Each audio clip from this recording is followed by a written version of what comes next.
जी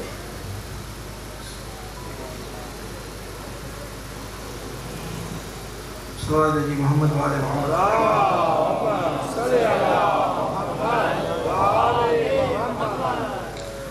औज़ु बिल्लाहि मिनश शैतानिर रजीम बिस्मिल्लाहिर रहमानिर रहीम अल्हम्दुलिल्लाहि रब्बिल आलमीन वस्सलातु वस्सलामु अला अशरफिल अंबिया वल मुरसलीन सय्यिदना व नबियना अबिल क़ासिम मुहम्मद वालिहि तय्यबीन ताहिरीन अल मासूमीन अल मज़लूमीन व लानतुल्लाहि अला आदाइहिम अजमईन मिनल आन इला क़याम यौमिद्दीन अम्मा बाद फ़क़द क़ाल अल्लाहु तआला फ़ी मुहकम किताबिहिल मुबीन व हुवा अशरफुल क़ाइलीन व क़ौलुल हक़ बिस्मिल्लाहिर रहमानिर रहीम व इन काना आबाउकुम व अबनाउकुम व इख़वानुकुम व अज़वाजुकुम व अशीरतुकुम व अम्वालुन इक़्तरफ़्तुमूहा व तिजारतुन तख़शौना कसादहा सल्लल्लाहु अलैहि मोहम्मद व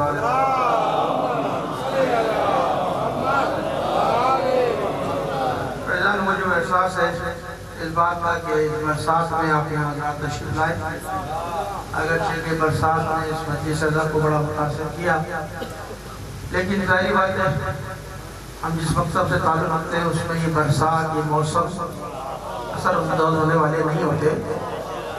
और ये आप हज़रात को खुदा ने तौफीक दी है कि आप हज़रात यहाँ तशरीफ लाए। मेरा खुदा मुताल की बारगाह में आप हज़रात के लिए दुआ गो परवरदिगार आपकी तौफीकात खैर में इज़ाफ़ा फरमाए। सल्लल्लाहु अलैहि वसल्लम।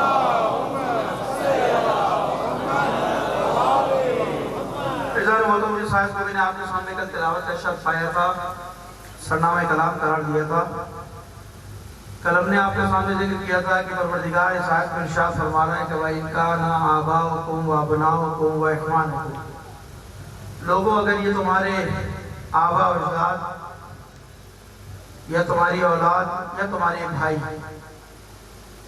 व अज़वाजुकुम तुम्हारी बीवियां, तुम्हारी ज़ौजाएं, व अशीरतुकुम और ये खानदान वाले, ये सब के सब अम्वाल और वो अम्वाल वो माल निक़्तरफ़्तुमूहा जिसके मांग पड़ जाने का तुम्हें अंदेशा है, और वो तिजारत का सामान जो तुमने अपने लिए इकट्ठा किया, जो अपने लिए जमा किया, और वो घर जो तुम अपने लिए पसंद करते हो, अगर ये सारी चीजें तुम्हें अल्लाह रसूल और अहले बैत से ज्यादा अजीज है, अल्लाह रसूल से ज्यादा अजीज है, राह खुदा में जिहाद करने से ज्यादा अजीज है, तो परवरदिगार कह रहा है फिर ठहर जाओ, हमारे हुक्म का इंतजार करो, फिर हमारे हुक्म का इंतजार करो।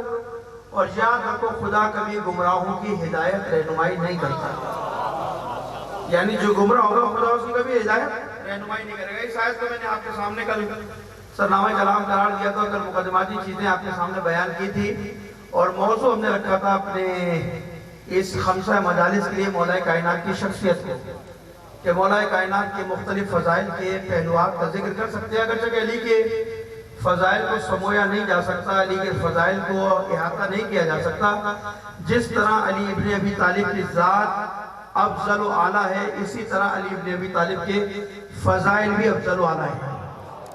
यानी कोई एक पहलू नहीं है कि जिस पर हम गुफ्तगू करके जो है वो तमाम कर नहीं हो सकता। हज़रत अली की ज़ात, हज़रत अली की शख्सियत, बल्कि हमें अपने अल्फाज से सहारा लेने की ज़रूरत ही नहीं है। खुद पैगम्बर ने फरमाया कि ए अली, अगर पूरे दुनिया का समंदर का पानी स्याही बन जाए और जिन्हों इंस लिखने बैठ जाए, ये सारे दरख्त कलम बन जाए, तो जब भी मेरे भाई अली इब्न अबी तालिब के फ़ज़ाइल को लिख नहीं सकता कोई, तो ना लिख सकता है। जब लिखने के लिए ताकत नहीं है तो इंसान में बयान करने की भी ताकत नहीं है। इतने फ़ज़ाइल है मौला कायनात के, तो लिहाजा कोशिश करेंगे कि मोटी मोटी बातें 5 दिन के अंदर आपके सामने गुजारिश करें। और ये मौजू जो बुनियादी तौर पर मैंने कल आपके सामने इशारा किया था कि फ़ज़ाइल के हवाले से मौला कायनात का मैंने मौजू रखा, उसकी बुनियादी वजह ये कि आज फिर वो दौर आ गया कि फिर अली के फ़ज़ाइल को दोबारा जिंदा किया जाए। ऐसा नहीं कि मौला कायनात के नाउज़ुबिल्लाह कोई फ़ज़ाइल खत्म हो गए थे या कम हो गए थे, नहीं, फजीलत अब शिद्दत के साथ अली के फ़ज़ाइल को दोबारा बयान किया जाए। यानी ये वो लगता है जमाना वही दौर शुरू होने जा रहा है कि जब बनु उमय्या ने कोशिश की थी अली के फ़ज़ाइल को खत्म करने की। कल हालांकि बनु उमय्या भी नाकाम रही फ़ज़ाइल अली को खत्म करने के लिए, और अगर आज की उनकी कोई औलाद ये कोशिश करना चाह रही है वो भी नाकाम और नामुरादी रही है,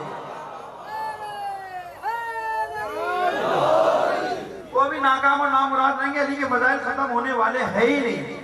तो लिहाजा हमने कोशिश की कि दोबारा कुछ मोटी मोटी चीजें आपके सामने, उस जमाने के हालात, तारीखी इशारा भी आपके सामने करेंगे।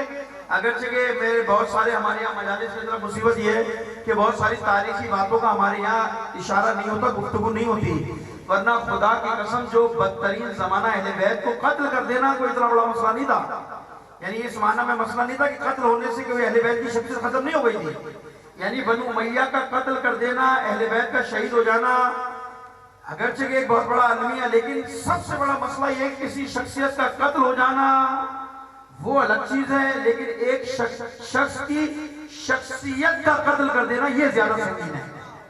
यानी एक इंसान का कत्ल करना वो अलग बात है, लेकिन एक की शख्सियत का कत्ल कर देना वो सबसे ज्यादा संगीन है। और आप अपने माशरे में देखते रहते हैं कि इंसान कत्ल हो जाता है, कत्ल होने के बाद उसकी शख्सियत और उभर कर सामने आ जाती है, उसकी शख्सियत और अच्छी निखर कर सामने आ जाती है। लेकिन अगर शख्सियत का कत्ल किया जाता है तो क्या होता है, उसकी शख्सियत पूरी मजरू हो जाती है। अली इब्ने अबी तालिब पर जो सबसे ज्यादा मुश्किल और सबसे ज्यादा अली पर सब शितम किया वो यही थी कि उस जमाने के अंदर उनकी पूरी कोशिश ये थी कि अली के फजाइल को खत्म कर दिया जाए, अली की शख्सियत को माशरे में खत्म कर दिया जाए। और आप तारीख के हवाले सुनते रहते हो, उलमाए कराम से ये मुकद्दमा बना लूं, फिर तफसीलात में जाएंगे। आप सुनते रहते क्या कुछ नहीं हुआ उस जमाने के अंदर। यानी इससे ज्यादा अली इब्ने अबी तालिब की मजलूमियत क्या हो सकती है, इससे ज्यादा अली की मजलूमियत क्या हो सकती है कि जब अली को मस्जिद में कत्ल किया तो जब लोगों ने कहा कि अली को कत्ल कर दिया गया मस्जिद में, तो लोग ये कहा करते थे ताज्जुब से कि अली का मस्जिद में क्या काम। तो ये शख्सियत का कत्ल है या नहीं है कि अली जिस शख्सियत के बारे में ये तबसरा कर रहा है बैठ के अली का मस्जिद में क्या काम। या उस जमाने के अंदर अली की शख्सियत को देखिए हर सतह पर, ऐसा नहीं है हर सतह पर, हत्ता के बच्चों की महफिलों में भी अली की शख्सियत को खराब करने की कोशिश की। अमीर शाम की तरफ से बकरियां दी जाती है, तारीख में लिखा बकरियां दी जाती थी, दिन भर सारे दिन बच्चे बकरियों से खेला करते थे, मायूस हो जाते थे, तो रात की तारीख में वो बकरियां वापस मंगवा ली जाती थी बकरियों के बच्चे। अब सब सुबह बच्चे उठते थे, पूछते थे बकरी के बच्चे कहाँ हैं, तो ये कहकर दिए जाते थे कि अमीर शाम ने तुम्हारे लिए भेजे, और जब रात को गायब हो जाते थे वापस ले लिए जाते थे। और सुबह जब बच्चे पूछते थे बकरी के बच्चे कहाँ गए जो हमारे लिए अमीर शाम ने भेजे, तो ये कहा जाता था कि नाउजुबिल्लाह नकले को कुफ्र नबाशा के अली चुरा कर ले गए। इस अंदाज में अली के खिलाफ उस जमाने में काम हुआ है। अली की शख्सियत को बिल्कुल खत्म करने की कोशिश की, पता नहीं क्या क्या हुआ उस जमाने के अंदर। अली के फजाइल को खत्म करने की भी कोशिश की, अली के मकाम को गिराने की भी कोशिश की, और बल्कि तारीख में बहुत सारे फजाइल ऐसे हैं कि जो रसूल खुदा ने अली के लिए बयान किए थे, लेकिन अली को मकाम को गिराने के लिए वो फजाइल किसी और से भी मंसूब किए गए, ताकि क्या हो जाए, ताकि ये हो जाए कि भाई ये सिर्फ फजीलत अली की नहीं है। तो बदतरीन जमाना है। अब वो कभी मौका मिला तारीखी, कभी पसे मंजर आपके सामने मौका मिला तो तफसीलात से बयान करूंगा। बाकायदा अम्मालों को, बाकायदा अपने गवर्नरों को, बाकायदा अपने वुज़रा को ये खतूत लिखे गए थे कि जो अली इब्ने अबी तालिब के फजाइल बयान करता नजर आ जाए उसका माल मुबा, उसकी जान मुबा, उसकी गवाही मुस्तरद, और उसके किसी अमल को कबूल नहीं किया जाएगा। और उसके मुकाबले में अगर कोई किसी और फलां के फजाइल बयान करता नजर आ जाए, उसका खानदान, उसका असद नसब, उसको हुकूमत में अच्छा मकाम दो, उसको अच्छी हैसियत दो, और हमारे पास उसका नाम लिखकर भेज दो ताकि हम उसको भी इनाम भेजें। तो हुआ क्या, उस जमाने के अंदर पूरे माशरे के अंदर जो दुनिया परस्त लोग थे, जो दरबारी मुल्ला हुआ करते थे उस जमाने के अंदर, उन्होंने क्या हुआ, उन्होंने अली के खिलाफ कलम उठाया, अली के खिलाफ कलम उठाया, और इतनी रिवायतें लिखी गई, इतनी लिखी गई। लेकिन अजीजों ये अल्लाह का एजाज है, ये अल्लाह का इरादा है कि अगर पूरी दुनिया मिलकर भी अली के फजाइल को खत्म करे, अगर पूरी हुकूमती मशीनरी भी मिलकर अली के फजाइल को खत्म करना चाहे तो नहीं कर सकती। क्यों? इसलिए कि अल्लाह ने अली को इज्जत दी है। अली को लोगों ने इज्जत थोड़ी दी है, अल्लाह ने अली को इज्जत दी है। लिहाजा सब कुछ करने के बाद भी क्या हुआ, सारी ताकतें इस्तेमाल करने के बाद, सारी हुकूमतें इस्तेमाल होने के बाद, आज भी मुझे ईमानदारी से बता दो, जिन्होंने अली के खिलाफ जबान खोली थी, आज वो अपनी कब्र की तारीखों में गुम हो गए, उनका तारीख में नामो निशान मिट गया। लेकिन खुदा की कसम कुर्बान जाऊं अली के चाहने वालों के कि जिन्होंने अली से वादा किया था कि अली ये कुछ भी करते रहे, हम तुझसे वादा करते तेरे फजाइल को बयान करेंगे।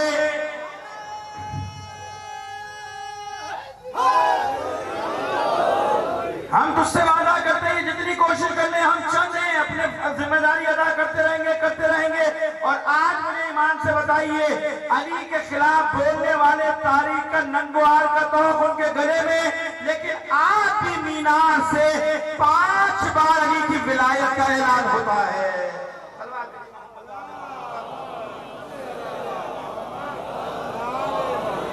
तो ये उस जमाने के लोगों के कारनामे हैं जिन्होंने अहले बैत से मोहब्बत की, इसलिए आज का फिर जमाना हो रहा है। कुछ लोग सर उठा रहे हैं किसी तरह अली की फजीलत को खत्म कर दिया जाए, फजाइल को। तो आज हमारी जिम्मेदारी क्या है?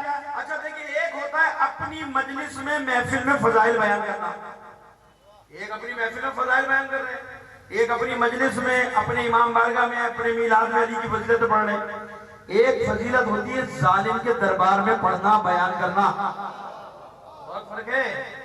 यानी अपनी महफिलों में अली की फजीलत कोई भी बयान करने खड़े होंगे, लेकिन एक जालिम खड़ा, उससे पता है कि अभी ये सर कलम कर देगा अली के फजाइल बयान पढ़ने में, जबान काट देगा, हाथ पर काट देगा, तो कितनी बड़ी बात है कि वो जालिम के दरबार में खड़ा होकर अली की फजीलत बयान कर रहा है।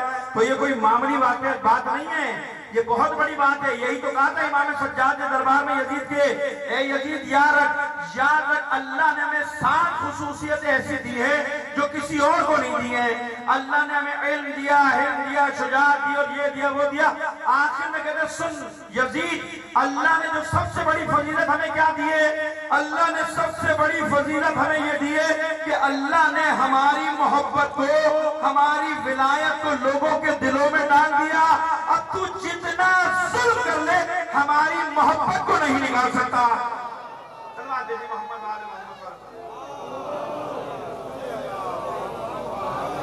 एक बार मिलकर सलाम भेजिए मोहम्मद वाले मोहम्मद।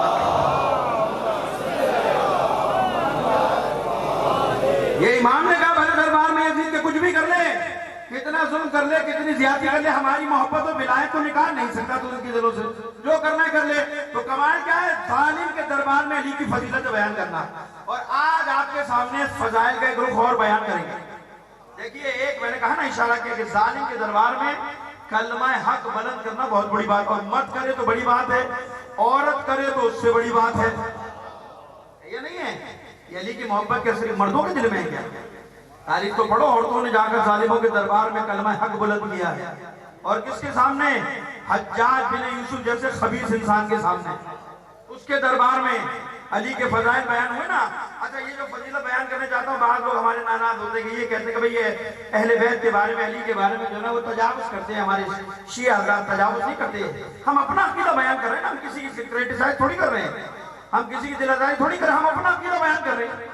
हमारा अकीदा बयान करना आपको परेशान होने की जरूरत नहीं, आप अपने अकीदे के मुताबिक चलिए, हम अपने अकीदे के मुताबिक चले। भाई जब इस मुल्क में जो अल्लाह को नहीं मानते, जो मुनकिर खुदा है, वो आजादी के साथ अपना अकीदा बयान कर सकते हैं, उन पर तो कोई रोक टोक नहीं है, उन पर कोई मुमानियत नहीं है। अगर मैं अपना अकीदा बयान करूं तो मुझ पे एतराज क्यों करते? भाई मुनकिर खुदा पे तो एतराज नहीं करते, जो अल्लाह को नहीं मानते, जो नबी का इनकार करते, उस पर एतराज नहीं करते, लेकिन जो हम अपना अकीदा बयान करते उस पर एतराज करते हो। तो भाई आपको परेशान होने की जरूरत नहीं है, हमारा अकीदा है, हमारा अकीदा आपके अकीदे में नहीं होगा। हमारे अकीदे में है कि अली नबी के बाद तमाम अंबिया से अफजल है।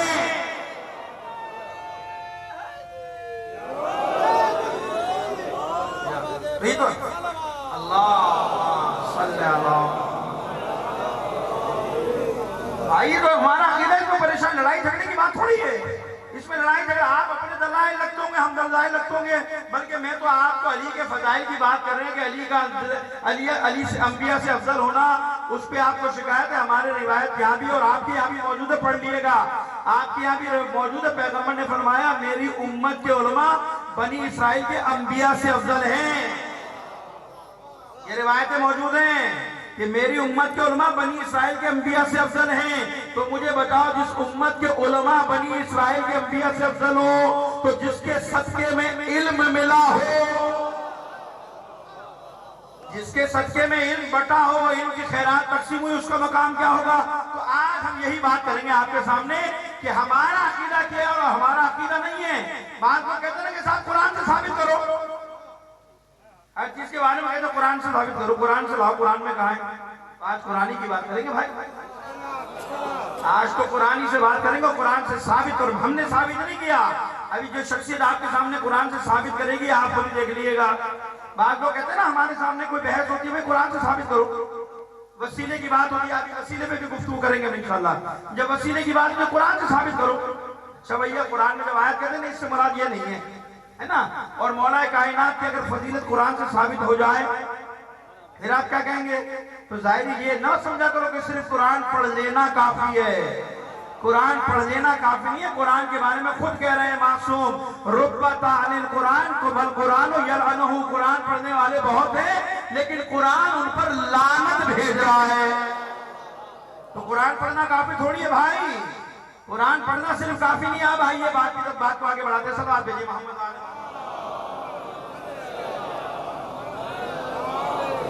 अब ये मार्का ये कहा हुआ, ये हज्जाज बिन यूसुफ के जमाने में। हज्जाज बिन यूसुफ कौन है? थोड़ा सा इसका भी इशारा कर दूं तारीख की मालूमात हो हमारे बच्चों का। हज्जाज है कौन?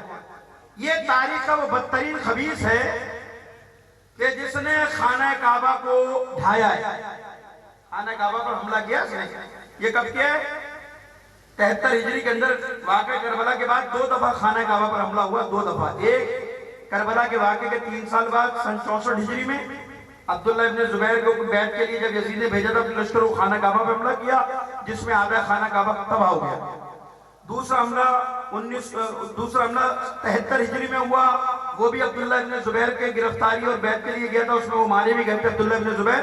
उसमें पूरा खाना काबा तबाह हो गया, इलाका चल गया, सब कुछ तबाह हो गया, इतना शदीद हमला हुआ। खाना काबा तबाह करने वाला ये। और तारीख में लिखा है इसके बारे में, खबीस के बारे में, कि ये वो शख्स है जो कहता था कि काश में करबला में होता, काश में करबला होता तो मैं अपने हाथ को खून हुसैन से रंगीन करता। ये वो बदबख्त है। इसके मजालिम क्या क्या है? इसके मजालिम ये कि मजालिम ये, इसके बारे में मजालिम अब्दुल्ला इब्ने अजीज लिखता है अपने उसमें, वो कहता है कि अगर पूरी दुनिया के सारे जालिमों को जमा किया जाए ना, सारे जालिमों को, उनको एक पलड़े में रखा जाए और हज्जाज को एक पलड़े में रखा जाए तो इसका पलड़ा भारी होगा। ये इतना बदतरीन जालिम इंसान था।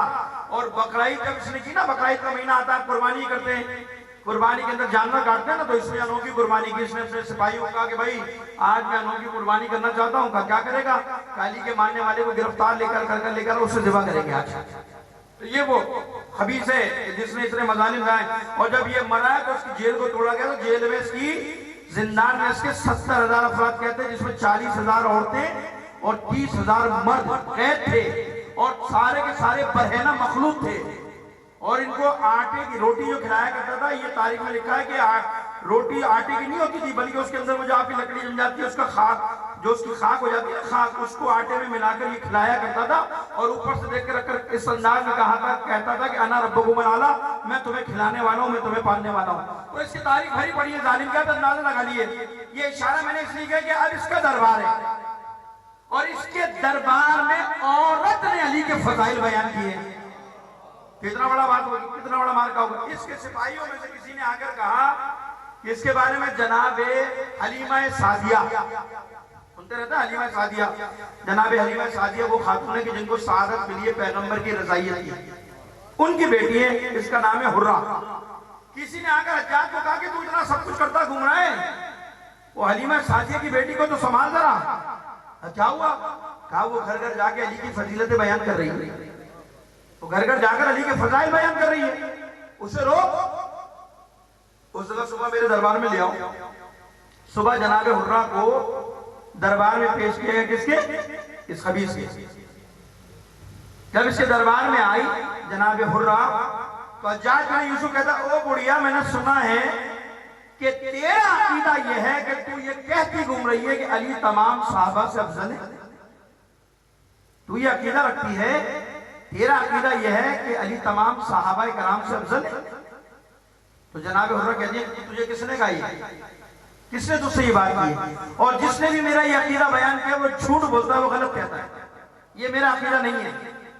जब उसने कहा ना कि मैंने तेरे बारे में सुना कि तेरा अकीदा ये कि अली इब्ने अबी तालिब जो है तमाम साहबा कराम से अफजल है, तेरा ये अकीदा? उसने कहा नहीं, मेरा अकीदा नहीं है। जिसने मेरा अकीदा ये बयान किया वो झूठ बोलता है, मेरा अकीदा ये नहीं है। कहा फिर तेरा अकीदा क्या है? कहा मेरा अकीदा यह है कि अली रसूल के बाद तमाम अंबिया से अफजल है। अब उसके तो और भी अब आप सुनिए कि वो तो इसमें परेशान था। वो कहती है मेरा अकीदा थोड़ी यही है, मेरा अकीदा ये है, मेरा अकीदा ये है कि अली रसूल के बाद तमाम अंबिया से अफजल है। अब जो इसने सुना तो इसे और गुस्सा आ गया, और गुस्सा आ गया, मैं तुझे हलाक कर दूंगा, मैं ये कर दूंगा और मैं वो कर दूंगा, यूं कर दूंगा। शोर हो गया दरबार में, दरबार सजा हुआ है, शोर किया उसने कहा बात सुन, ये मेरा अकीदा नहीं है, ये कुरान में अल्लाह ने अली को फजीलत अता की है, और अगर मैं ये कुरान से साबित कर दूं तो तू क्या करेगा? अब जैसे कुरान का नाम आया तो हज्जाज रुक गया। हज्जाज ने कहा अच्छा ठीक है बुढ़िया, अगर तू ये बात कुरान से साबित कर देगी ना तो मैं तुझे छोड़ दूंगा, और याद रख अगर तूने कुरान से साबित नहीं किया तो मैं तुझे यहीं पर कत्ल करूंगा, यहीं पर मारूंगा। जनाब हुर्रा ने तय कर लिया कि ठीक है मैं तैयार उस काम के लिए। अब सुनिए कुरान की आयत और जनाबे हुर्रा का और हज्जाज बिन यूसुफ का मुनाजरा। एक बार सलाह भेजिए मोहम्मद।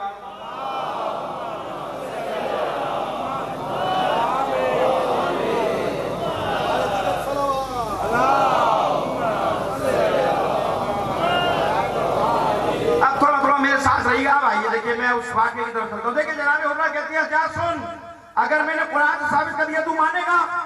कहा अगर तूने कुरान से अली की फजीलत साबित कर दी कि अली तमाम अंबिया से अफजल है, मैं तुझे आजाद कर दूंगा, मैं तुझे छोड़ दूंगा। तो फौरन कहती है सुन हज्जाज, अब मैं तेरे सामने कुरान की आयत करती हूं, तू बता। कहा क्या आयत है? कहा तूने कुरान की आयत पढ़ी है, वला तकरबा हाज़िही शजरता। परवरदिगार ने जनाब आदम और हव्वा को कहा था खबरदार इस शजर के करीब, इस दरख्त के करीब न जाना। तूने कुरान की आयत पढ़ी है? कहा तू ईमानदारी से बता अल्लाह के मना करने के बाद आदम और हव्वा उस दरख्त के पास गए थे या नहीं गए थे? और सिर्फ गए नहीं थे बल्कि उस दरख्त से आदम और हव्वा ने फल भी खाया था। क्या कुरान में आए थे? हज्जाज कहता हाँ ये आयत मैंने पढ़ी है कि परवरदिगार ने हजरत आदम और हव्वा को मना किया था कि तुम इस दरख्त के करीब न जाना, लेकिन वो दरख्त के करीब भी गए और उस दरख्त से फल तोड़ के भी खाया था। क्या इस बात का इकरार करता है? कहा इस बात का इकरार करता हूँ। फिर हम जनाबे हुर्रा कहती है मैं तुझसे ये सवाल करती हूँ कि आदम और हव्वा मना करने के बाद दरख्त के करीब गए थे नहीं गए थे? कहाँ गए थे? क्या तुझसे पूछती हूँ खुदा की कसम तू बता दे अली की पूरी जिंदगी में कोई एक वाकया बता दे कि अल्लाह ने अली को किसी काम के लिए मना किया हो और अली ने वो काम किया हो।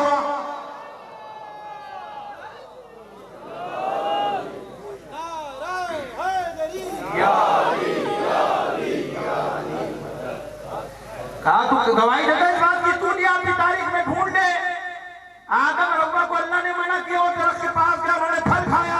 अली की पूरी जिंदगी में कोई एक अमल बता दे कि अल्लाह ने अली को कहा ये काम मत करना और अली ने किया हो। कोई जवाब नहीं दिया। कहा ऐसा ही है, खामोश हो गया। फिर कहता है कि अच्छा सुन, जनाब हुर्रा कहती है हज्जाज फिर सुन दूसरी आयत पढ़ता है ज़रबल्लाहु मसलन लज़ीना कफरू इम्राअत नूहिन व इम्राअत लूतिन कानता तहतल अब्दैनी। क्या तूने कुरान की आयत पढ़ी है कि जिसमें परवरदिगार आलम ने काफिरों को मिसाल दी है जनाबे लूत की बीवी की और जनाबे नूह की बीवी की? नहीं कहा कुरान में परवरदिगार आलम ने कि ये दोनों लूत और नूह दोनों हमारे नेक बंदे हैं, हमारे साले बंदे हैं, लेकिन इन दोनों की ज़ौजाएं खाइना हैं, इन दोनों की ज़ौजाओं ने खयानत की है, लेकिन ये दोनों हमारे बंदे। तूने कुरान की आयत पढ़ी है? कहा मैंने कुरान में पढ़ा है कि परवरदिगार ने काफिरों से कहा है कि ये नूह और लूत हमारे साले बंदे हैं, इन दोनों की बीवी खयानत करने वाली है।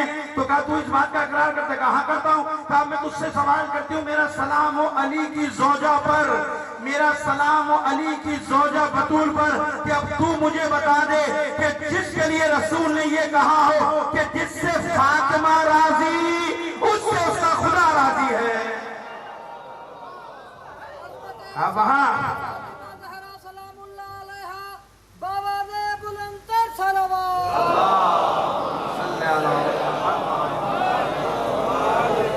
हजरत नूह के बारे में मिसाल है या नहीं है? काफिरों को दे रहा अल्लाह मिसाल कि ये हमारे दोनों नेक बंदे थे, साले बंदे थे, इनकी बीवी खाना थी, खयानतकार थी, इनकी दोनों की जोजा ने अपने शौहरों के साथ खयानत की। लेकिन खुदा की कसम अली की जोजा के बारे में रसूल कह रहे कि जिससे ये राजी उससे खुदा राजी। फौरन हज्जाज खामोश हो गया कि हाँ बिल्कुल ऐसा ही है, मैंने रसूल की हदीस सुनी है। फिर आगे बढ़कर कहता है, जनाब हुर्रा कहती है अच्छा तुझे एक और नबी की मिसाल दूं। हाँ वो कौन सा नबी है? हजरत इब्राहिम के बारे में जानता तू कि परवरदिगार ने इब्राहिम के बारे में कहा वइज़ इब्राहिम रब्बी आरीनी कैफ़ तुह्यिल मौत, कि परवरदिगार तू मुझे दिखा कि तू मुर्दे को कैसे जिंदा करता है। तूने कुरान की आयत पढ़ी है कि हाँ कि मैंने ये आयत पढ़ी है जिसमें कहा कैफ़ तुह्यिल मौत, कि तू मौत मुर्दे को कैसे जिंदा करता है। तो परवरदिगार ने क्या कहा था? अवलम तुमिन, क्या तुम ईमान नहीं लाते हो? तो इब्राहिम ने नहीं कहा था काला बला रब्बी, परवरदिगार मैं ईमान लाता हूं, लियत्मइन्नल क़ल्बी, इत्मीनान क़ल्ब चाहता हूं। तूने आयत पढ़ी है कि जिसमें अल्लाह के बारगाह में इब्राहिम ने इल्तिजा की थी, परवरदिगार मैं देखना चाहता हूं तू मुर्दे को कैसे जिंदा करेगा, तू मुर्दे को कैसे उठाएगा कयामत के दिन, और ये इसलिए चाहता हूं ताकि ईमान में इजाफा हो। फिर एक आयत कुरान की और पढ़ती है वकज़ालिका, और इसी तरह वकज़ालिका नूरिया इब्राहिम, और वो वक्त याद करो हमने इब्राहिम को मलकूत समावाति वल अर्दी, जमीन और आसमान की सहर कराई थी। क्यों? ताकि इब्राहिम को हमारी सल्तनत देखने के बाद यकीन हो जाए। अब तू बता हज्जाज, इब्राहिम जो अल्लाह का खलील है वो यकीन की मंजिल तक पहुंचने के लिए अल्लाह की जमीन और आसमान की सैर का मोहताज है। वो यकीन में इजाफे के लिए मोहताज है कि परवरदिगार तू मुर्दे को कैसा जिंदा करेगा। खुदा की कसम मेरा अली यकीन की उस मंजिल पर फाइज है जो खुद कहता नजर आता है कि खुदा की कसम मेरे सामने से सारे हिजाब को हटा दिया जाए तो अली के यकीन में इजाफा होने वाला नहीं।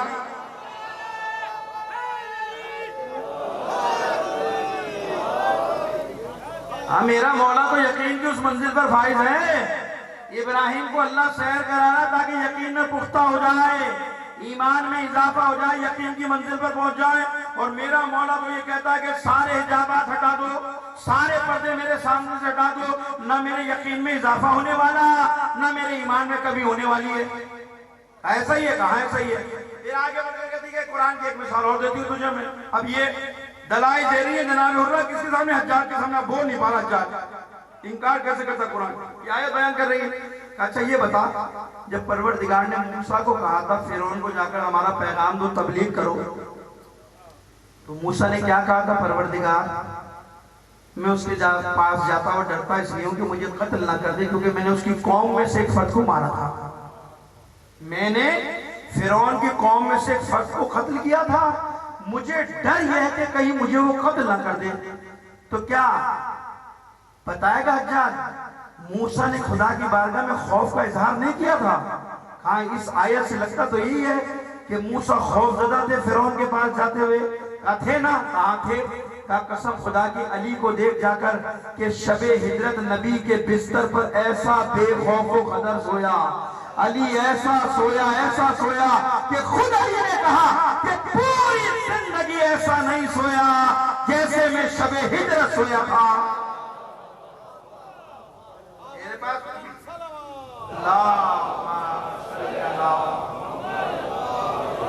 कोई तेरे पास जवाब है इसका? कोई जवाब नहीं। आखिरी तरफ चलते, फिर आगे बात करेंगे। फिर कहती है अच्छा ये बता, इसका भी तेरे पास जवाब नहीं, इसका कोई जवाब है तेरे पास? क्या जानता जनाबे मरियम को, मादर ईसा को? कहा जानता हूँ। क्या मस्जिद अक्सा में रहती थी, हुजरे के अंदर। मस्जिद अक्सा के अंदर एक कमरा था जनाबे मरियम का, जहां वो रहती थी। तब तू बता जब ईसा की विलादत का वक्त आया तो परवरदिगार ने क्या कहा? जनाबे मरियम को फौरन मस्जिद से बाहर चली जाओ, फौरन हुजरे से बाहर निकल जाओ। तो तू बता क्या हजरत मरियम ने खजूरों के झुंड के दरमियान ईसा को पैदा किया नहीं किया? खजूरों के झुंड के दरमियान ईसा की विलादत हुई या नहीं हुई? कहा हुई थी, ऐसा ही हुआ था। क्या अब तू मुझे बता, फातिमा बिन्ते असद की अजमत का अंदाजा लगा ले। मरियम को कहा हमारे घर से निकल जा, और फातिमा बिन्ते असद जब खाना काबा में आई, खिलाफे काबा पकड़कर कहा परवरदिगार तुझे इस मौलूद का वास्ता मेरी मुश्किल को हल कर दे। तो अब तू बता क्या अली की माँ के लिए काबे की दीवार शक हुई या नहीं हुई? मिलकर सलाह भेजिए मोहम्मद वाले मोहम्मद। अब ये कुरान की आयतें पढ़नी का तू बता दे। मरियम को निकलने का हुक्म दे दिया, मस्जिद अक्सा से निकल जा, और फातिमा बिन्त असद के लिए खाना काबा की दीवार को शक किया। क्या तू इस फजीलत का इनकार कर सकता है? क्या अब भी अली की फजीलत तुझ पर मुबहम है? खुदा की कसम, जो मेरा अकीदा सही है, नबी के बाद अगर कायनात में अंबिया से अफजल है तो अली है।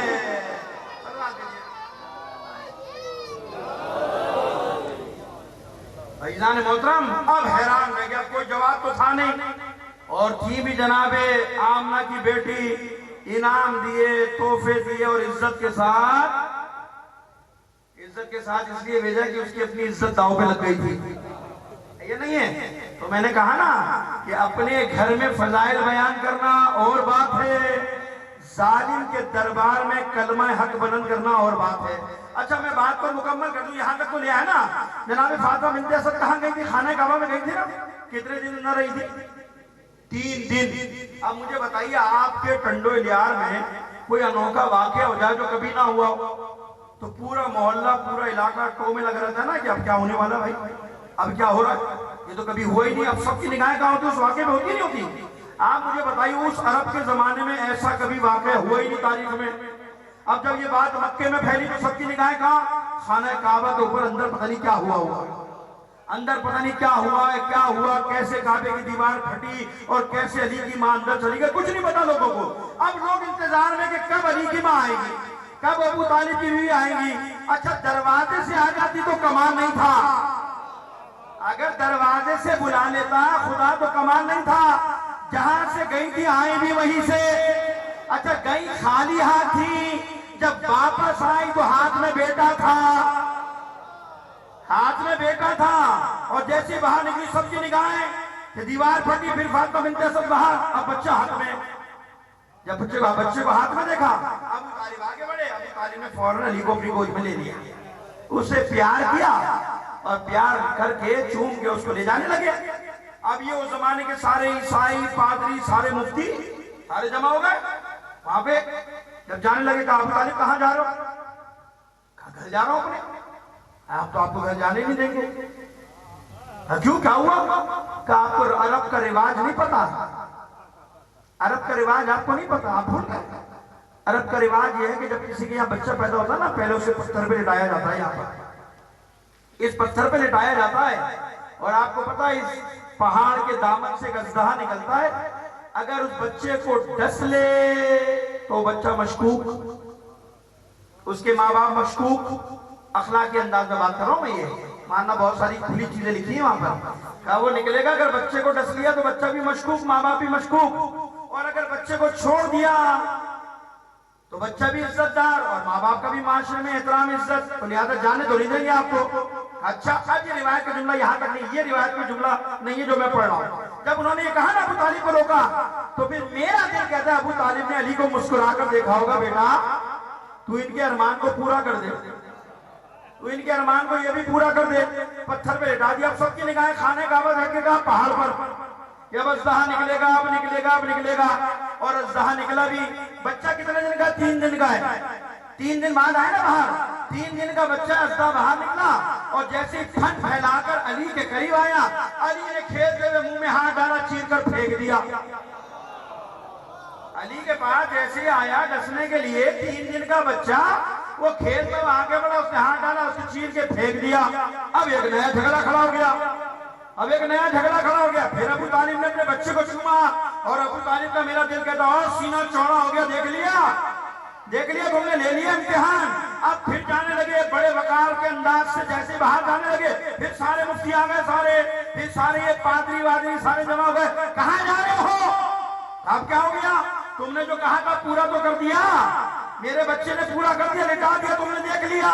अब ये मसला नहीं है, अब इससे बड़ी मुसीबत आ गई है। अब इससे बड़ी मुसीबत और कयामत तुम पर क्या आ गई? क्या तेरे बेटे ने तो काम ही अजीब कर दिया। क्या काम किया? आज तक इस सांप के जरिए हम पहचानते थे कि ये हलाली है या नहीं है। तेरे बच्चे ने वो मीजान ही खत्म कर दिया, तेरे बच्चे ने वो औजान ही खत्म कर दिया। अब हम कैसे पहचानेंगे कि ये हलाल सहाबा ने कहा अब तुम्हें साथ की जरूरत नहीं है, अब अली आ गया है। जो अली से मोहब्बत करे वो हलाली है, जो न करे वो कोई और है।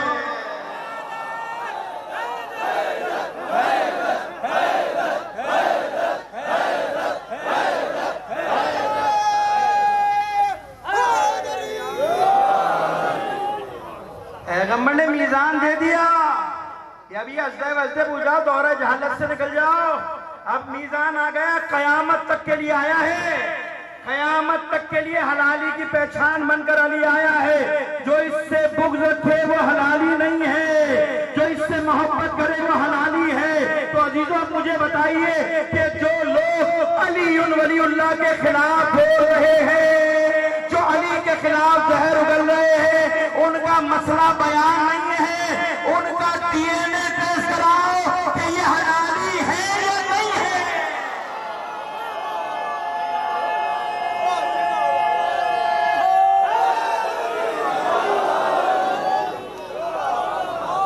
ये मैं एक बार सवाल दीजिए बल्कि मोहम्मद आले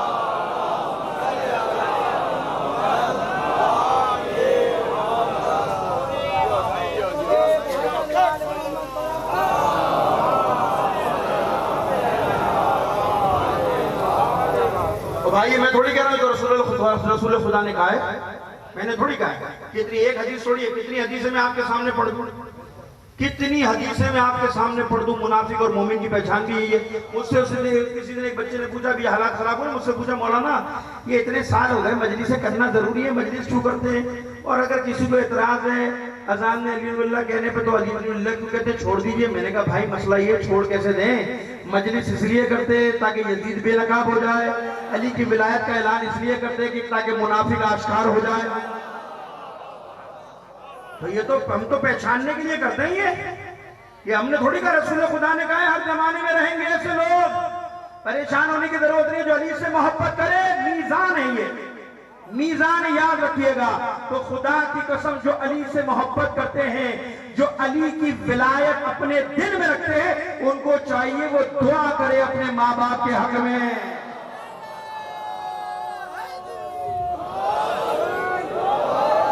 अहले बैत से मोहब्बत ऐसी बात नहीं, पैगंबर की हदीस है। पैगंबर क्या फरमाते? पैगंबर फरमाते जब अल्लाह किसी पर एहसान करना चाहता है, जब खाली के कायनात किसी पर एहसान करना चाहता है तो उसे क्या देता है? माल देता है। माल देने वाला जो ज्यादा अमीर होता है वो अल्लाह का मतमे नजर होता है। क्या गाड़ी देता है, बंगला देता है, घर देता है, इज्जत देता है, शोहरत देता है, क्या देता है? अगर अल्लाह एहसान करता है तो दौलत देता है, तो दौलत तो यहूदियों के पास भी बहुत है भाई, सऊदी यहूदियों के पास भी है या नहीं है दौलत? तो क्या वो अल्लाह के मतमे नजर है, अल्लाह के प्यारे हैं क्या वो? नहीं, ये माल और दौलत का मसला नहीं है। पैगंबर फरमाते जिससे अल्लाह मोहब्बत करता है, जिस पर अल्लाह एहसान करना चाहता है, उसके दिल में हम अहले बैत की मोहब्बत डाल देता है, हम अहले बैत की मोहब्बत डाल देता है। जिससे खुदा मोहब्बत करता है, जिससे खुदा राजी होता है, उसे अहले बैत के दरवाजे पर ले जाता है, अहले बैत की विलायत और मोहब्बत उसके दिल में डाल देता है। तो अब अंदाजा लगाओ कि अल्लाह के महबूब कौन है और अल्लाह के मबगूज कौन है। जिसके दिल में अली की मोहब्बत, औलाद अली की मोहब्बत हो, समझ लो अल्लाह उनसे राजी है। और जिनके दिल में अली और औलाद अली का बुग़्ज़ हो, उनसे खुदा नाराज है। और फिर पैगंबर की हदीस है, सुन लो और सुन लो। पैगंबर ने कहा परवरदिगार जहन्नुम को खल्क करता ही ना, लोग अगर अली तेरी विलायत पर जमा हो जाते, पैगंबर की हदीस है कि अगर लोग अली की मोहब्बत और विलायत पर जमा हो जाते तो खुदा जहन्नुम को बनाता ही ना। तो ये बात तय है कि जहन्नुम सबके लिए नहीं बनी है, जहन्नुम बनी है दुश्मन अली के लिए।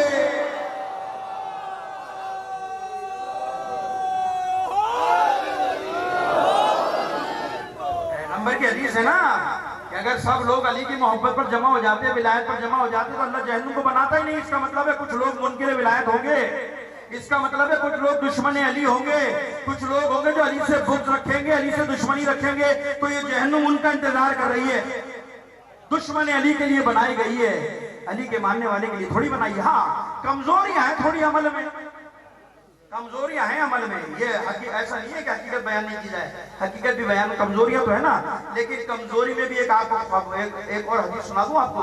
एक बार सलावत भेजिए मोहम्मद वाले। यानी अहले बैत की मोहब्बत को जिस पहराए से देखोगे ना, अली की विलायत और मोहब्बत को, उस पहराए से एक और फजीलत का पहलू नजर आता है। खुदा का शुक्र अदा करो, अल्लाह का एहसान है, खुदा की कसम अल्लाह का एहसान है कि वहां यहाँ बेल्जिया में अगर अली ना होता तो हम लोग खसरत दुनिया वाला आखिरत, दुनिया में भी नुकसान उठाने वाले, आखिरत में भी नुकसान उठाने वाले होते है या नहीं है। इमामत का, विलायत का एक सबसे बड़ा एहसान हम पर पता क्या है? विलायत और इमामत का सबसे बड़ा एहसान यह है कि छठे इमाम, इमाम जाफर सादिक अलैहिस्सलातु वस्सलाम, इमाम जाफर सादिक अलैहिस्सलातु वस्सलाम इरशाद फरमाते कि खुदा की कसम, जिसके दिल में अली की और अहले बैत की यानी औलाद अली की मोहब्बत है, खुदा उससे मौत ही नहीं देगा। यानी जिसके दिल में अली की विलायत, इमामत, खानदान अहले बैत की विलायत और इमामत, मोहब्बत जिसके दिल में है, खुदा उसे मौत नहीं देगा, मगर यह कि खुदा अली के सदके में मरने से पहले उसे तौबा की तौफीक देगा। मरने से पहले उसे तौबा की तौफीक मिलेगी, तौबा कर कर यहां से जाएगा। ये 20 फजाइल जो बयान किए हैं ना, पैगंबर ने कभी मौका मिला तो आखिरी दिनों के अंदर कोशिश करूंगा 2-4 चीजों की तरफ इशारा कर जाऊं। पैगंबर की हदीस है कि जिसके दिल में अली की विलायत और मोहब्बत है ना, उसके ऊपर 20 असरात मुरतब होते हैं अली की मोहब्बत के। 10 दुनिया में जाहिर होंगे, 10 आखिरत में जाहिर होंगे। दुनिया में जाहिर होने वाले असरात में से एक असर यह है कि वो मरेगा नहीं, मगर यह कि खुदा उसे पहले तौबा की तौफीक देगा। पहले तौबा करेगा फिर जाएगा, यानी अब दुनिया से बख्शा हुआ जाएगा।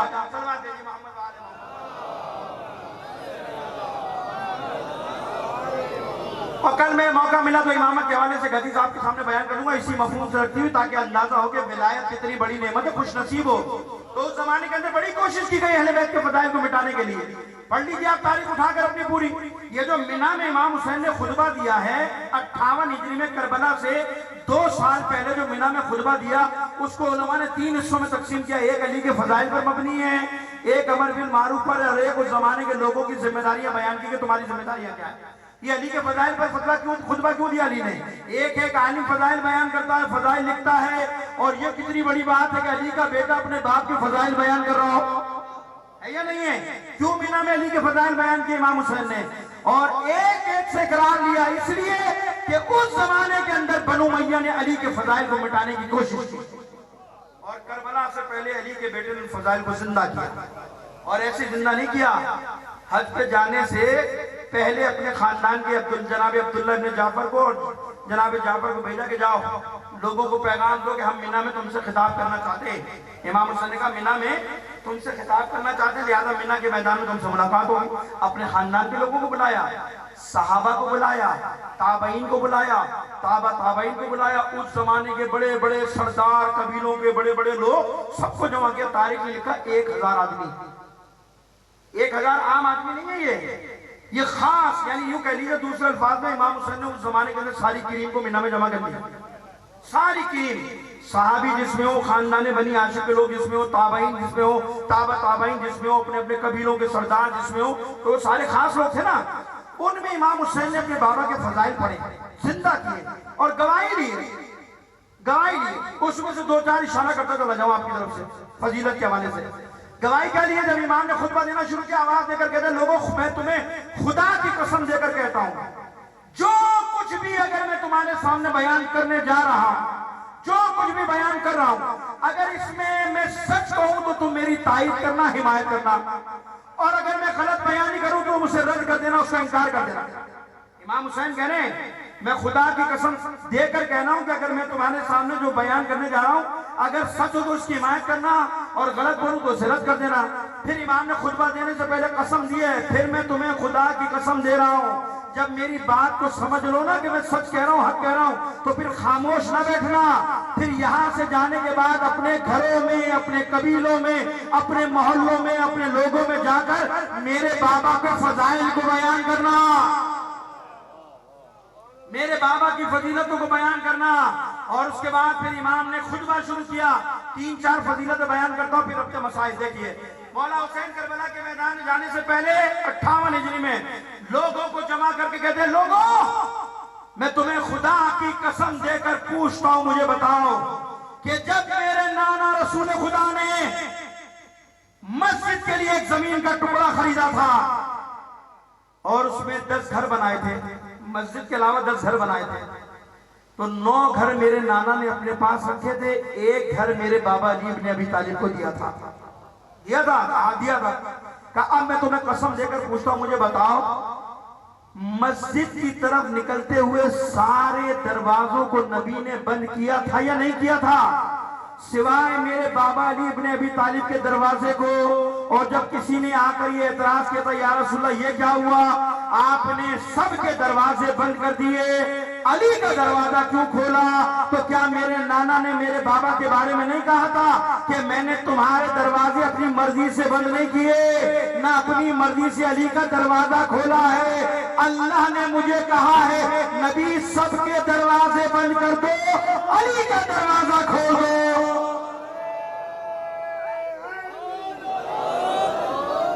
तुम इस बात का इकरार करते हो? पूरा मजमा कसम खाकर कहता है, फर्जंद रसूल हम खुदा को गवाह बनाकर कहते हैं आपके नाना ने ऐसे ही किया था। जब इसकी गवाही ले ली तो कहते अच्छा मैं तुम्हें खुदा की कसम देकर पूछता हूं, मुझे बताओ कि जब मेरे नाना रसूल खुदा ने अखुवत का रिश्ता कायम करना शुरू किया, अंसार को महाजिर का भाई बनाया, महाजिर को अंसार का बनाया, काले को गोरे का भाई बनाया, जब सबके भाई बना चुके तो नबी ने अपने लिए मेरे बाबा अली इब्ने अबी तालिब का इंतखाब किया था या नहीं किया था? और सिर्फ मेरे नाना ने यह नहीं कहा था कि अली तुम मेरे भाई हो, बल्कि मेरे बाबा के लिए कहा था अली दुनिया में भी मेरे भाई हो, आखिरत में भी तुम मेरे भाई हो। तुम इस बात का इकरार करते हो? पूरा मजमा कहता है फर्जंद रसूल हम गवाही देते, खुदा की कसम आपके नानों ने ऐसे ही किया।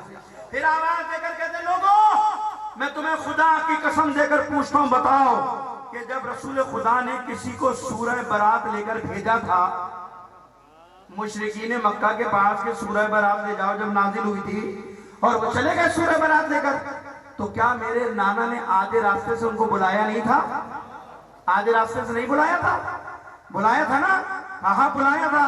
कहा उनसे सूरह बरात लेकर मेरे बाबा अली को दी थी नहीं दी थी? और कहा था तुम अली चले जाओ। तो फिर आने वाले ने एतराज किया था, या रसूलल्लाह ये क्या हुआ, आपने मुझे बुलाया अली को भेज दिया। तो नबी ने क्या कहा था, मेरे नाना ने मेरे बाबा के बारे में नहीं कहा था ना मैंने तुझे बुलाया है ना मैंने अली को भेजा है, अल्लाह ने मुझे हुक्म दिया है नबी तुम जाओ या वो जाए जो तुम जैसा हो। मोहम्मद वाले मोहम्मद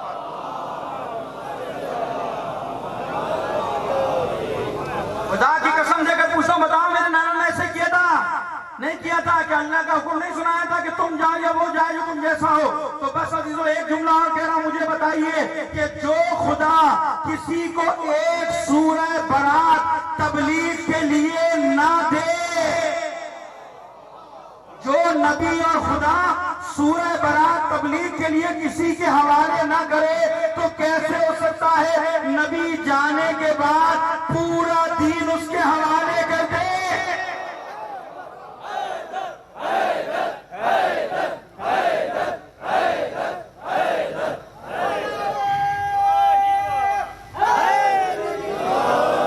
अजीजान मोहतरम ये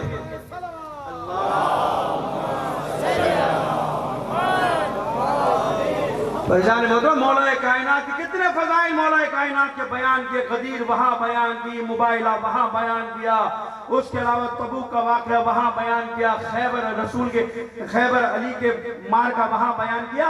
ये सारी फजीलतें हुसैन ने बयान की और सारे मजमे ने कहा फर्जंद रसूल हम गवाही देते हैं ऐसा ही हुआ, ऐसा ही हुआ।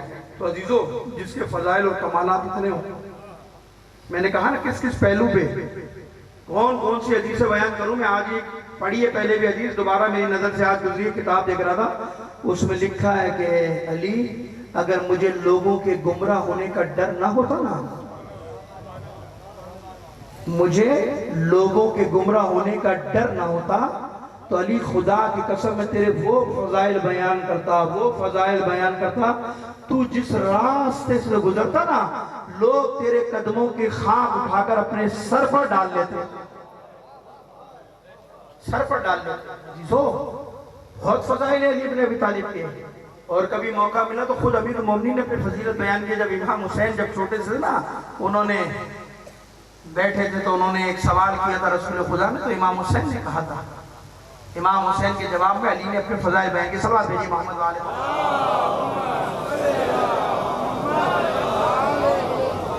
तो भाई जाहिर हो तो मौका मिला तो कल इस पर इशारा भी कर देंगे। जो इमाम हुसैन का और ने जो मौला कायनात ने फजाइल बयान किए, फिर इमाम हुसैन ने अपने फजाइल बयान किए। दोनों का मुकाबला हुआ, फजाइल का मुकाबला इस माने में नहीं हुआ। मौला कायनात ने अपनी फजीलत बयान की तो इमाम हुसैन ने अपने फजाइल बयान किए कि आप ये है तो मेरा मुकाम ये है। तो ये भी मौका मिला तो कल इशारा कर देंगे। तो अहले बैत के फजाइल बहुत है, कोई अली के कमालात तक इदराक नहीं कर सकता, कोई नहीं कर सकता। जो कमालात, जो फजाइल अल्लाह ने खानदाने रिसालत बताई, सारे कमालात का मरकज मंबा अहले बैत का घराना। कोई फजीलत इस घर से बाहर नहीं है। फजीलत इस घर का तवाफ करती नजर आएंगी। आप खाना काबा का तवाफ करते ना, फजीलत इस घर का तवाफ करती हैं। कहा था ना रसूल खुदा ने, ए अली तेरी मिसाल उम्मत में मेरी ऐसे ही है जैसे कुरान में कुल हुवल्लाह की मिसाल है। ये नहीं है मौला कायनात के बारे में कहा था ना, ए अली तेरी मिसाल मेरी उम्मत में ऐसे है जैसे कुरान में सूरह तौहीद की, सूरह कुल हुवल्लाह की मिसाल है या नहीं है? जो पूरे कुरान पर ईमान लाए और सूरह कुल हुवल्लाह पर ईमान न लाए, तो उसके ईमान लाने का कोई फायदा है? कितना बड़ा सूरह है, इतना सा तो सूरह है, 2 लाइनों का भी सूरह नहीं है। सूरह बकरा का आप ईमान लाए, सूरह आप आले इमरान पे ईमान लिया है, सूरह माइदा पर ईमान लिया है, सूरह निसा पर ईमान लिया है, सूरह अंबिया, पूरे कुरान पर ईमान लाए। और अगर ईमानदारी से बताइए सूरह तौहीद पर, इखलास पर ईमान ना लाए तो आपका ईमान लाना कोई फायदा देगा? आपके ईमान लाने का कोई फायदा नहीं है। पूरे कुरान पर ईमान ले आओ, अगर सूरह इखलास पर ईमान नहीं है तो ईमान लाने का कोई फायदा नहीं है। तो रसूल यही बता रहे हैं कि तेरी मिसाल उम्मत में ऐसी है कि जैसे कुरान में सूरह कुल हुवल्लाह की है, पूरे कुरान पे ईमान लाओ, कुल पर ईमान ना लाओ तो ईमान लाने का कोई फायदा नहीं है।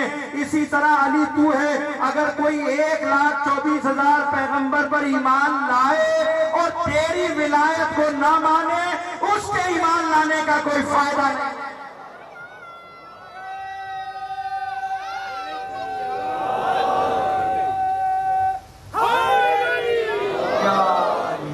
तो बस ऐसा तो खत्म कर दिया, कल बात को आगे बढ़ाएंगे। तो मौला कायनात की शख्सियत एक ऐसी शख्सियत है कि जिसका कोई मुकाबला नहीं है। ये तो छोटे छोटे लोग हर जमाने के अंदर खड़ा करते, और ये अहले बैत के मानने वालों की मजलूमियत रही है, तारीख है। ये हमारे यहाँ मुसीबत ये पढ़ा नहीं जाता। जिसने भी शिया नहीं, किसी हमारे बिरादरान अहले सुन्नत के आलिम ने भी अहले बैत के फजाइल बयान किए ना, उसको भी कह दिया ये रावजी है। ये नहीं है। इमाम शाफई कौन है भाई? शियों के इमाम तो नहीं है ना इमाम शाफई। वो खुद अपनी किताब में शेर लिखते हैं कि अगर आले मोहम्मद की मोहब्बत दिल में रखना रिव्ज है, आले मोहम्मद की मोहब्बत रखने वाला दिल में राजी है, तो बस मैं ए जुन्नो इस गवाह रहना कि मुझसे बड़ा राजी कोई नहीं है।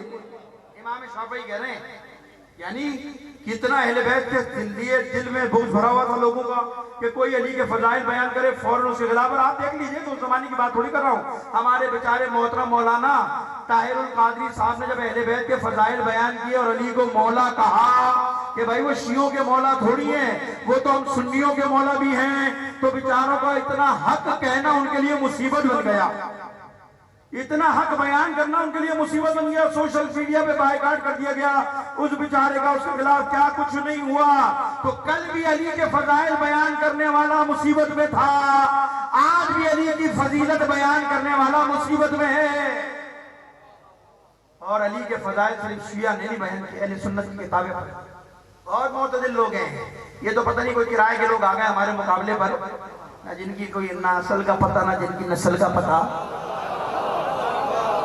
वो आ गए। वरना अहले बैत के मानने वाले बिरादरान अहले सुन्नत में कोई अहले बैत की तौहीन नहीं। कोई आज मेरे पास सुन्नी उलमाए कराम आए थे, सारे आके मिलने दफ्तर में मेरे पास, सारे मसाले के लोग उलमाए कराम मेरे पास आके बैठे हैं, हम अपने मसाइल बयान करते हैं, सुनते हैं, समझते हैं, हमारी बातें होती हैं। कोई मैं आपको इजाजत नहीं दूंगा कि किसी सुन्नी के खिलाफ कोई बात करें।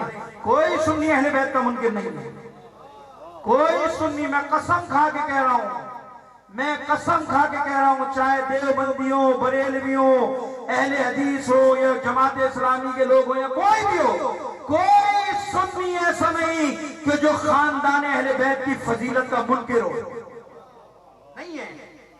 मैं आपको जमानत दे रहा हूं, कोई नहीं है ऐसा। ये किराए के लोग हैं, ये भाड़े के लोग हैं जो आए हुए हैं, इनको टास्क दिया जाता है, ये टास्क दिया जाता है। इनकी तो तहकीक करो तो पता पड़ जाएगा पीछे कौन लोग हैं। बिरादरान अहले सुन्नत अहले बैत का एहतराम करते हैं, वो अहले बैत की तारत के कायल हैं, इस्मत के कायल हैं, पंजतन को पंजतन मांगते। आए तथीर का मिज़दाक उन्हीं को कहते हैं। वो आए तथीर इनकी शान में नाजिल हुई है, अली फातिमा हसन हुसैन की शान में नाजिल हुई है। तो बिरादरान अहले सुन्नत से कोई आदमी ऐसा नहीं, कोई ऐसी बात हमारे मेंबरों से नहीं होनी चाहिए कि जिससे अख्तिलाफी बात हो सबका।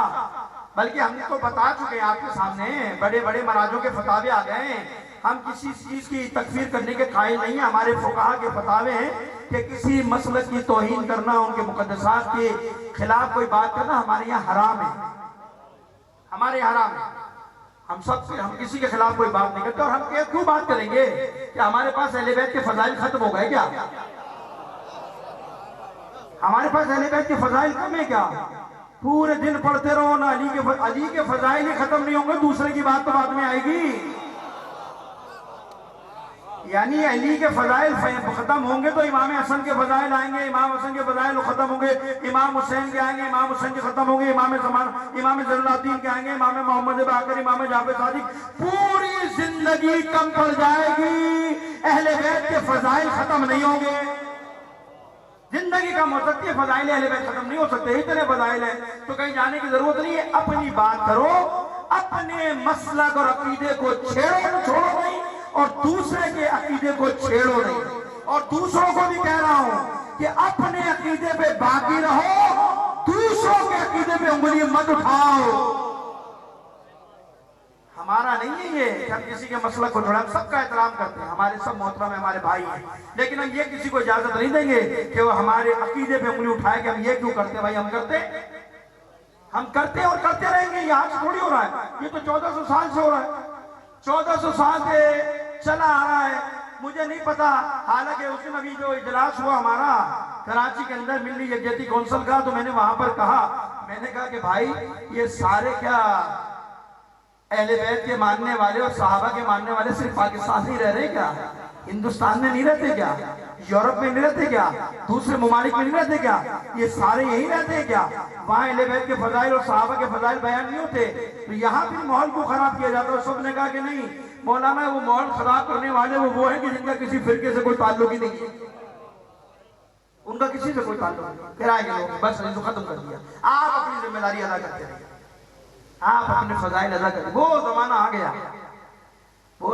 गया कि अपनी फजीलतों को आहिस्ता आहिस्ता अपनी महफिलों में बयान कर, अपने बच्चों को मुंतकिल करो। बच्चों को बताओ कि अली का मकाम क्या है, बच्चों को बताओ कि अली की अजमत क्या है, और इस तरह से बच्चों के खून में रचा बसा दो कि मीसम की तरह जबान कट जाए, अली के फजाइल से पीछे ना हटे। जबान कट जाए बच्चों की, हमारे अली के फजाइल से पीछे ना हटे। बस अज़ादारान हुसैन, ये बोझ था जो करबला में अपने उरूज पर पहुंचा। बोझ अली को था और क्या था? शिमर ने कहा मैं जानता हूं तू फातिमा का बेटा है, मैं जानता हूं तू रसूल का नवासा है, मैं जानता हूं तू अली का बेटा है। कहा था करबला में, लोगों बताओ क्या मैंने तुम्हारे किसी हलाल को हराम किया क्या? तुम मेरे खून के प्यासे हो गए। लेकिन बुग़्ज़ था, और वो बुग़्ज़ कहां उन पर पहुंचा? बद्र ओहद में चोट खाने वालों का। जब सर हुसैन जिंदान में दरबार में पेश किया, छड़ी मारकर दंदान पर कहता था काश मेरे बद्र ओहद के आबा और अजदाद जिंदा होते तो मैं उन्हें दिखाता कि मैंने कैसे इंतकाम लिया था। वहां दरबार में दंदान पर छड़ी मार रहा, यहाँ का मुफ्ती कहता है कि आज कि हमें नहीं पता कि यजीद का हाथ था हुसैन के कत्ल के पीछे। अज़ादारान हुसैन बहुत मजलूम है हुसैन। हर कुर्बानी दी है। आज मेरा दिल चाहता है हुसैन की बच्ची का जिक्र करूं। बड़ी मजलूमा है, बड़ी मासूमा है, उम्र कितनी है, छोटी सी तो है, और ये वो बच्ची है जिसके लिए नमाज़े शब में हुसैन दुआ मांगा करते थे, परवरदिगार एक बेटी दे दे मुझे, ऐसी बेटी दे जो अपने बाप किससे मोहब्बत करती है और उसका बाप उससे मोहब्बत करता है। हुसैन की दुआ जब कबूल हुई ना तो साए की तरह रहती है सकीना, बाप की साए की तरह, पीछे नहीं रहती, साए की तरह।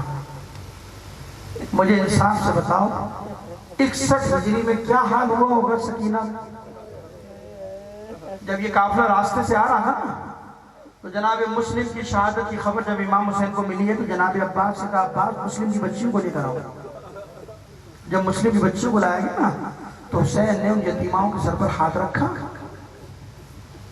उनको प्यार किया और कहा कि आज से तुम अपना बाप समझना मुझे हुसैन, आज से मैं तुम्हारा बाप। और बात रिवायत कहती है कि हुसैन ने शफकत करने के बाद, प्यार करने के बाद उनके कानों में अपने हाथों से बालियां भी पहनाई। तो सकीना तो ये मंजर देख रही थी ना, सकीना ये मंजर देख रही थी कि जब किसी का बाप मर जाता है तो उस पर मुआशरे के लोग दस्ते शफकत रखते हैं, उससे प्यार करते हैं, उससे मोहब्बत का इजहार करते हैं, ये देख रही थी। लेकिन मुझे ईमानदारी से बताओ, जब हुसैन जुलजना से गिरा होगा तो सकीना इंतजार कर रही होगी ना, कोई आएगा अभी तसल्लियां देने, कोई आएगा अभी बाप की ताजियत करने, कोई आएगा अभी दिलासा देने, कोई आएगा अभी पालियां पहनाने के लिए। लेकिन सकीना का उस वक्त क्या हाल हुआ होगा कि लोग तो दरवाजे पर आए थे लेकिन तसल्लियां देने नहीं आए थे। किसी ने सकीना को तमाचा मारा, किसी ने सकीना के कान से गोशवारे छीने। जब सकीना का दामन जल गया ना तो सकीना आवाज देती है, बाबा कहाँ हो, बाबा कहाँ हो, बाबा मुझे शिमर की अजियत से बचा लो। तो हमीद इब्ने मुस्लिम कहता है जब बच्ची का दामन जला ना तो मैं आगे बढ़ा ये सोच कर कि मैं बच्ची की मदद करूं, इसकी आग को बुझा दूं। जब मैं उसके करीब पहुंचा तो बच्ची आवाज देकर कहती है, तू मेरे करीब ना आना, तू मेरा महरम नहीं है, तू मेरे करीब ना आना। हमीद इब्ने मुस्लिम कहता है, बच्ची मैं तेरी मदद करना चाहता हूँ, मैं तेरे दामन में लगी आग को बुझाना चाहता हूँ। बच्ची कहती है, अगर तू मेरे पे एहसान करना चाहता है ना बस एक एहसान कर दे। क्या क्या एहसान करूं? क्या मुझे नजफ का रास्ता बता दे कि नजफ का रास्ता कहाँ जा रहा है। तो हमीद इब्ने मुस्लिम कहता है, मैंने पूछा ताजुब से, बच्ची नजफ जाके क्या करोगी? कहा मैं नजफ जाकर अपने दादा अली से शिकायत करूंगी, दादा मेरा बाबा मारा गया, दादा मेरे फूफी के सर से चादर छीन।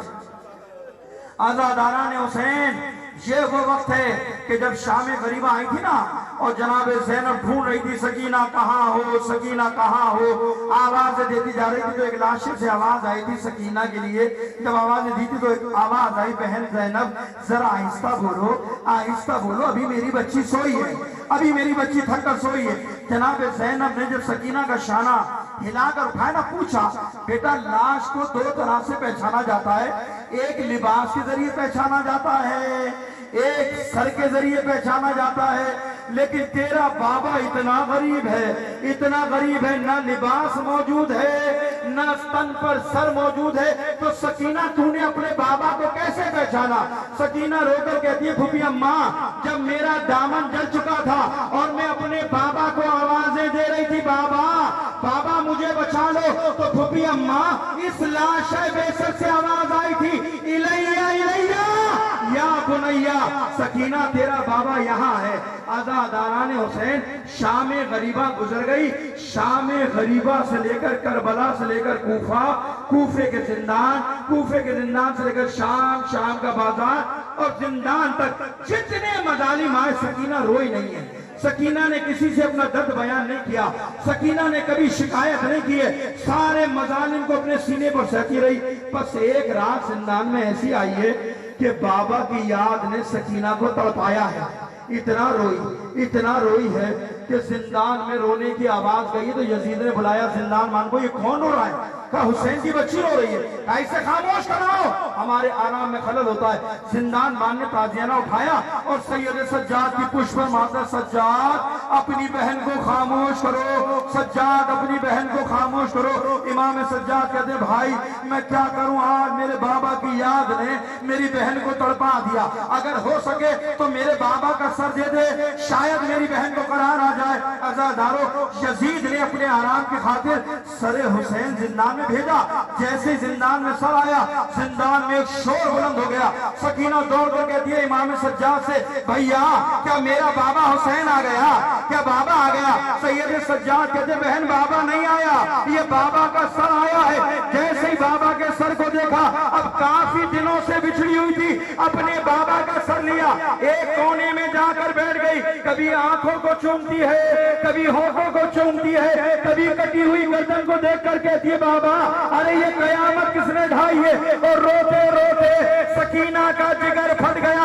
रोकर कहती है बाबा अरे तुझे मालूम है कि तेरे बाद क्या हुआ? खेमे जल गए, पुप्पी के सर से चादर छिन गई। अरे बाबा शाम तक मेरा भाई ताजियाने खाता रहा। और फिर अपने रुखसार दिखा कर कहती है अरे बाबा देख मेरे रुखसार पे तमाचों के निशान, ये मेरा कान जख्मी है। रोते रोते सकीना की गर्दन ढलक गई। अब जो सज्जाद की नजर पड़ी, बेड़ियां उठाए, तौक संभाले, अपनी जगह से खड़े हुए। ज़ैनब ने शक्ल देखी, आवाज देकर कहती है बेटा सज्जाद अरे खुदा खैर करे, ये तेरे चेहरे का रंग मुतगय्यर क्यों है? सज्जाद रोकर कहते फूफी अम्मा इन्ना लिल्लाहि व इन्ना इलैहि राजिऊन। अरे फूफी अम्मा मेरी बहन रुखसत हो गई, फूफी अम्मा मेरी बहन दुनिया से चली गई। बस आखिरी रिवायत सुनो, जब ये काफिला रिहा हो गया, रिहाई का मुजदा मिल गया, बीबियां सवार हो गई, सैयद सज्जाद दौड़ते हुए आते, फूफी अम्मा मेरी माँ रबाब कहाँ है? मेरी माँ रबाब नजर नहीं आती।